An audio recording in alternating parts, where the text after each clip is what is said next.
இன்னைக்கு நம்ம ஒரு காளான் வச்சு டேஸ்ட்டான ரெசிபி தான். காளான் 1/2 கிலோ, 3 ஸ்பூன் கார்ன் மாவு, 3 ஸ்பூன் மைதா மாவுங்க.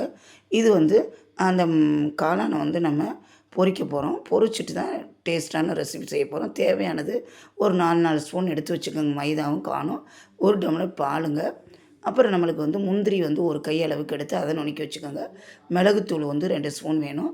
காளான் வந்து 1/2 கிலோ நறுக்கி வச்சுக்கோங்க, நல்லா வாஷ் பண்ணி. மில்க் வந்து ஒரு டம்ளர் எடுத்து வச்சுக்கோங்க. இப்போ நம்ம கோட்டிங்காண்டி எடுத்து வச்சோம்ல கார்ன் மாவும் அந்த மைதா மாவையும் நல்லா தண்ணியில் லைட்டாக கரைச்சி மிளகுத்தூள் கொஞ்சம் போட்டுட்டு நம்ம என்ன பண்ணணும், அப்படியே நல்லா கோட்டிங் வர்ற மாதிரி நல்லா பிரட்டி எடுத்துடணுங்க. இப்போ கடாயில் வந்து நம்ம கடலெண்ணெய் ஊற்றி இந்த கோட்டிங் வந்து உப்புத்தூள் போட்டுக்கோங்க. உப்பு லைட்டாக போட்டு அதில் சாரணும்ல அந்த கோட்டிங் பண்ணிவிட்டு இதை என்ன பண்ணுங்கள், கடலெண்ணெயில் அப்படியே கடாயில் கடலெண்ணெய் ஊற்றி இந்த கோட்டிங் நல்லா மிக்ஸ் பண்ணணும். அப்படியே வந்து அப்படியே தள்ளி தள்ளி போட்டு நம்ம இப்போ காளான் பொரிக்கிற மாதிரி அப்படியே தள்ளி தள்ளி வடை பொரிக்கிற மாதிரி போட்டு நம்ம லைட்டாக ப்ரௌன் கலரில் வரவும் இதை வந்து எடுத்து வச்சிடணுங்க. இது வந்து பக்குவம் வேணும்.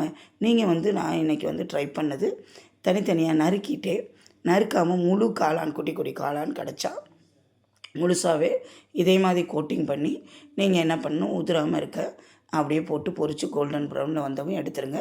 எடுத்துகிட்டு அதே கடாயில் நம்ம லைட்டாக ஒட்டாமல் இருந்தாலும் அதே கடாயிலே நீங்கள் யூஸ் பண்ணிக்கலாம். மறுபடியும் வித்தின் ஒரு 10 மினிட்ஸ்லேயே ரெடி பண்ணிடலாங்க. அவ்வளோ யம்மியாக இருக்குங்க. இதே மாதிரி நீங்கள் சிக்கன்லேயும் ட்ரை பண்ணலாம். இது வந்து ஜப்பான் ஸ்டைலில் வந்து காளான்ங்க. ஜப்பான் காளான் அப்படின்னு கூட நம்ம வச்சுக்கலாம். ஜப்பான்லாம் அதிகமாக இதே மாதிரி பண்ணி சாப்பிடுவாங்க. ஒரு 6 வெள்ளைப்பூடை வந்து பொடுசாக நறுக்கி 2 பச்சை மிளகாவை போட்டு நல்லா வதக்கிடுங்க. இது 2 ஸ்பூன் வந்து நெய் இருந்தால் ஊற்றுங்க, இல்லாட்டி நம்மளுக்கு வந்து பட்டர் இருந்தால் 2 ஸ்பூன் போட்டுக்கோங்க. நல்ல டேஸ்ட்டு கொடுக்கும்.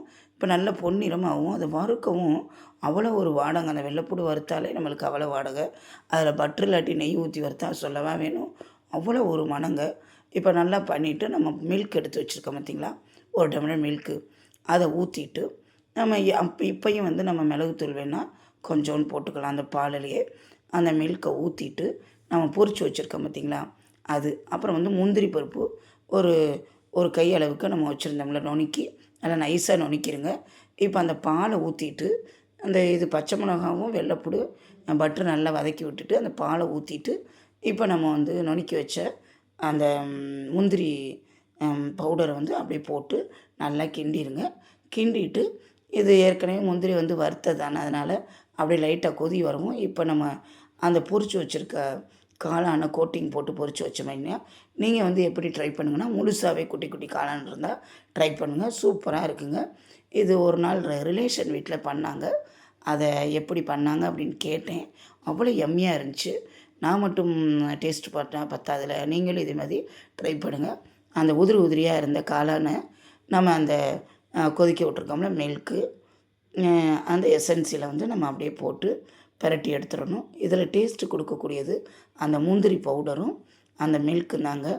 அவ்வளோ டேஸ்ட்டுங்க. அந்த முந்திரி பவுடர் நம்ம போட்டனால அந்த மிளகு அந்த கார்ன் மாவில் பொரித்த அந்த காளானை போட்டு அப்படியே பிரட்டி எடுங்க. இதுக்கு பதிலாக நீங்கள் சிக்கன் வந்து போன்லெஸ் சிக்கன் வந்து வாங்கி இதே மாதிரி கோட்டிங் கொடுத்து பொரிச்சு போடுங்க. யம்மியானதுங்க. அப்படியே கடைசியாக எடுத்து வச்சு அப்படியே கொத்தமல்லியை தூவி இது சப்பாத்தி சைடிஷ்ஷு கூட நல்லா இருக்குங்க சாதத்துக்கு. நான் இன்றைக்கி காளான் கிரேவி வச்சிங்க காரமாக. அதுக்கு வந்து இந்த ஜப்பான் காளான் அப்படின்னு நம்ம சொல்லலாம். ஏன்னா ஜப்பான் ரெசிபினால் ஜப்பான் காளான். இது மாதிரி நீங்கள் இந்த காளான் ரெசிபியை செஞ்சு பாருங்கள். இந்த ரெசிபி உங்களுக்கு பிடிச்சிருந்தா லைக் பண்ணுங்கள், ஹை பார்சன் கொடுங்க. நம்ம சேனலை தொடர்ந்து பாருங்கள். நான் காளான் கிரேவியும் ஜப்பான் காளானும் வச்சுருந்தேன். அவ்வளோ சூப்பராக இருந்துச்சுங்க.